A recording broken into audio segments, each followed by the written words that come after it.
Vallahi her gün kaza oluyor.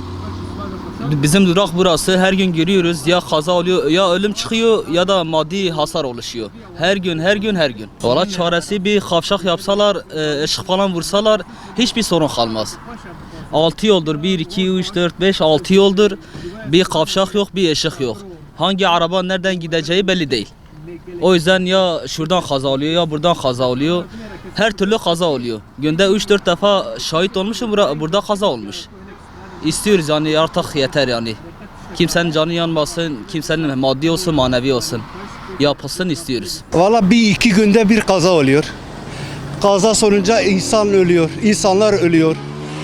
Buraya bir çare bulsanız çok iyi olur. Çünkü biz gözümüzle gördüğümüz bir şeye şahit olmak istiyoruz. Her gün kaza oluyor. Emniyette de sorabilirsiniz, trafik polis arkadaşlarda da sorabilirsiniz. Bu halktan da sorabilirsiniz. Her gün kaza oluyor. Dün bir tane bayan burada mağdur olmuştu. Çünkü kavşak olmadığı için arabası zarar gördü, kendisi zarar gördü. Ta Marmaris'te gelip Van'a giden bir arkadaş vardı. Yolu bilmediği için bayanın arabasına daldı. Burada bayan da mağdur oldu, kendisi de mağdur oldu. Biz de çok üzüldük. Biz vatandaş olarak çok üzüldük burada. Çözüm kavşak veya da altyapı yapılırsa çok güzel olur. Çünkü biz bütün şehirlerde gördüğümüz gibi böyle yerlerde ya kavşak oluyor ya da alt geçitler oluyor. İnsanlar ölmüyor, kaza olmuyor. Yapsalar çok iyi olur. Aktif.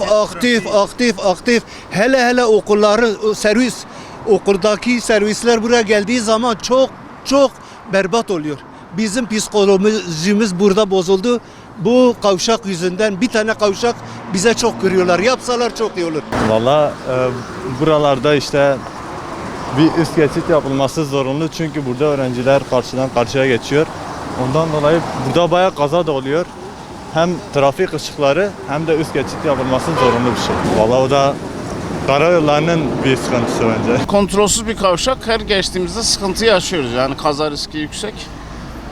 Önlem alınması iyi olur. Biz yaklaşık yılbaşına 6 aydır beri buradayız. 6 aydır bu sorunu görüyoruz. Öncesini bilmiyorum. Yani ışık olabilir. Bilmiyorum, farklı. Yani mantıksız ışık trafik ışığıdır. Başka da bilemiyorum yani. Yetkililer daha iyisini bilir ama bir çözüm şart. Kaza olmadığı bir gün yoktur. Gerçekten sıkıntı arttırarak psikolojimiz bozuldu. O yönde yetkililerden bir destek bekliyoruz yani. Ne gerekiyorsa yapmaları istiyoruz. Ya trafik kilitleniyor. 4 yoldur, 4 yerden araba giriş yapıyor. Hiç kimse kimseyi dinlemiyor. Direktman yolu kilitliyorlar. O yüzden yani sıkıntı çekiyoruz burada. Haklı olan yoktur. Her iki taraf da suçlu duruma düşüyor.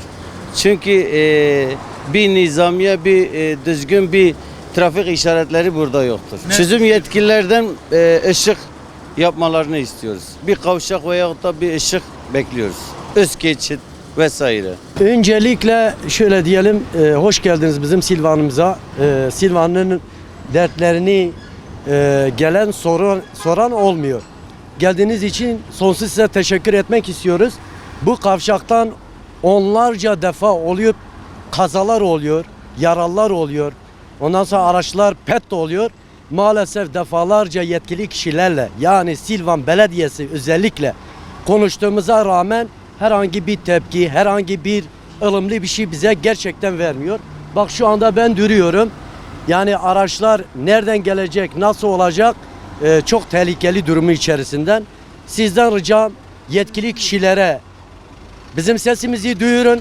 Çünkü kazalar buradan, bak traktör geçiyor, araç o taraftan geliyor. Bak karşı taraftan geliyor araçlar. Çok tehlikeli durumdan, çok sıkıntılı durumdan. Sizden ricam yetkili kişilere sesimizi duyurun. Gerçekten biz çok sıkıntıların içerisindeyiz. Çözümü ışıktır. Başka da yoktur. Yani bunu en azından sağlı sollu bir ışık konulması lazım. Vatandaş da, şoförler de ışıklara uyacak. En azından bu kazaların önlemi zaten hepimiz bildiğimiz gibi devlet tarafından bir kanun, bir kural kurmuş. Biz de bunlara uymak zorundayız.